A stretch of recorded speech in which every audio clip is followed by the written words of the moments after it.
Assalamualaikum warahmatullahi wabarakatuh. Perkenalkan nama saya Ulfa Windria Hoirunisa.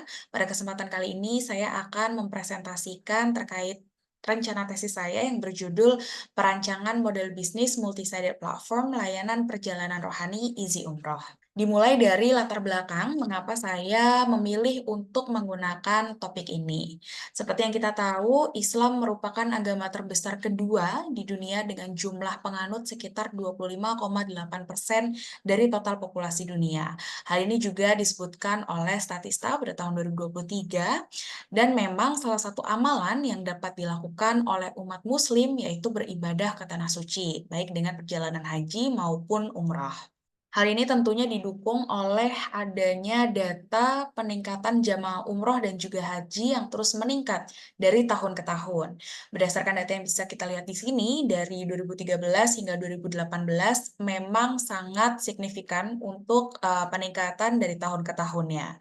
Kemenak juga menyebutkan pada tahun 2023 kemarin, jamaah umroh di Indonesia yang pergi ke Mekah itu sebanyak 1.227.747.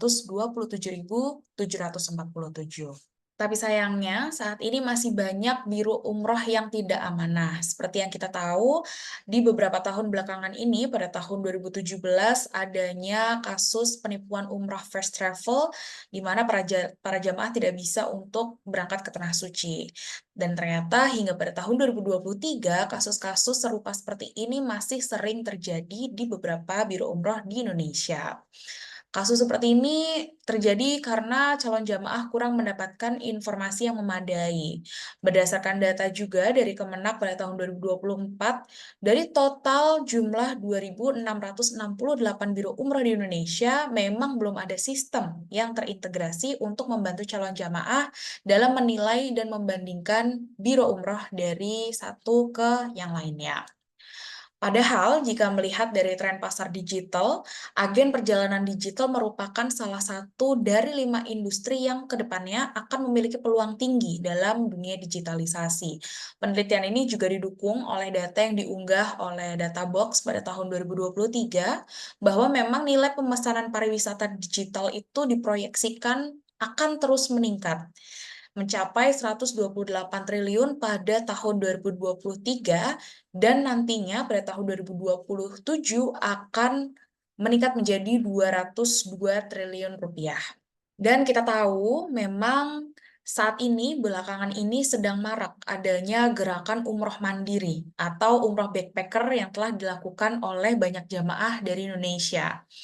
Banyaknya konten yang membagikan bagaimana cara melakukan umroh mandiri. Ini beberapa konten yang saya ambil dari platform TikTok, mengindikasikan bahwa memang banyak calon jamaah tertarik untuk berangkat umroh dengan mengatur segala akomodasi perjalanan secara mandiri, didukung dengan adanya dunia digitalisasi yang sangat sangat berkembang pada saat ini. Dengan adanya gap dan juga peluang yang ada, Easy Umroh hadir untuk menjadi solusi calon jamaah yang ingin melaksanakan ibadah ke Tanah Suci secara mandiri. Berbentuk one-stop multi-sided platform, Easy Umroh menawarkan kemudahan beribadah terintegrasi.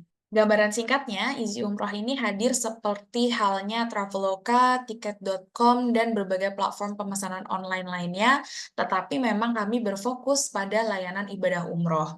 Beberapa fitur yang kami tawarkan kepada calon jamaah nantinya adalah mereka bisa mencari tiket pesawat secara mandiri, melakukan pencarian menggunakan berbagai maskapai yang tersedia.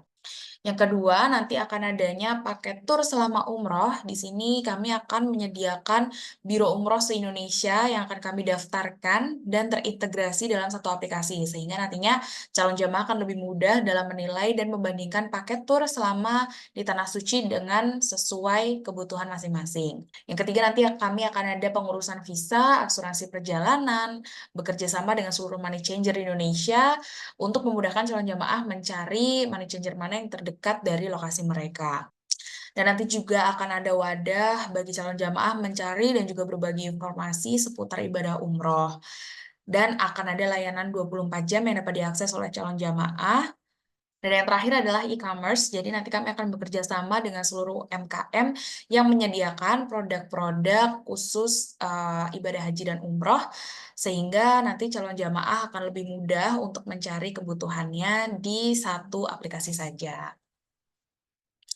Dari latar belakang yang sudah saya sebutkan tadi, rumusan masalah dari penelitian ini adalah belum tersedianya online platform yang terintegrasi untuk memilih biro perjalanan ibadah umroh. Yang kedua, masih adanya keterbatasan dalam mengatur perjalanan ibadah umroh secara mandiri dengan cara yang resmi. Dan yang terakhir, ini akan menjadi potensi menjadi pemimpin pasar. Sehingga untuk pertanyaan penelitiannya, yang pertama adalah bagaimana rancangan model bisnis untuk one-stop multi-sided platform isi umroh, dan yang kedua, apakah model bisnis one-stop multi-sided platform isi umroh layak untuk diimplementasikan dari aspek finansial. Dengan tujuan, penelitian ini adalah merancang model bisnis untuk one-stop multi-sided platform isi umroh, dan yang kedua, menguji kelayakan finansial one-stop multi-sided platform isi umroh. Harapannya, penelitian ini dapat memberikan manfaat bagi pelaku usaha, investor, dan juga akademisi. Bagi para pelaku usaha, penelitian ini dapat menjadi pertimbangan dan juga acuan untuk membangun dan menjalankan bisnis yang serupa. Lalu untuk investor, harapannya kami bisa memberikan gambaran kelayakan bisnis beserta proyeksi keuangan izi umroh. Dan yang terakhir bagi akademisi, bisa menjadi bahan rujukan dalam melakukan penelitian lanjutan dengan menawarkan data dan juga analisis mendalam mengenai model bisnis dan dinamika di industri yang serupa. Untuk konsep penelitian yang akan saya gunakan pada penelitian kali ini adalah empathy map dan juga bisnis model canvas. Untuk empathy map, memang konsep ini digunakan untuk memahami kebutuhan dan juga keinginan konsumen, termasuk di dalamnya adalah lingkungan, perilaku, kekhawatiran, dan juga aspirasi para calon pelanggan. Hasilnya nantinya akan digunakan untuk merancang model bisnis yang lebih efektif dengan memberikan panduan dalam menciptakan nilai tambah yang lebih sesuai dengan kebutuhan pelanggan.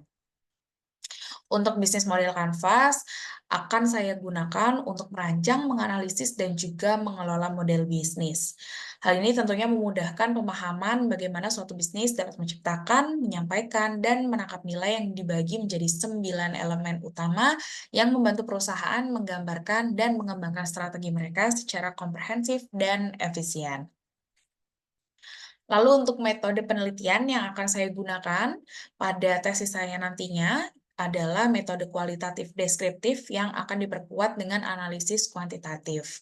Untuk data primernya, saya akan mengambil dari wawancara, in-depth interview dengan pemilik biro umroh dan juga seseorang dengan profesi pengembang perangkat lunak atau Departemen Teknologi Informasi. Dan yang kedua adalah survei kepada calon potensial jamaah dan juga seseorang yang memang telah melakukan perjalanan umroh. Untuk pengambilan data sekunder, tentunya saya akan mengambil dari kajian literatur yang tersedia.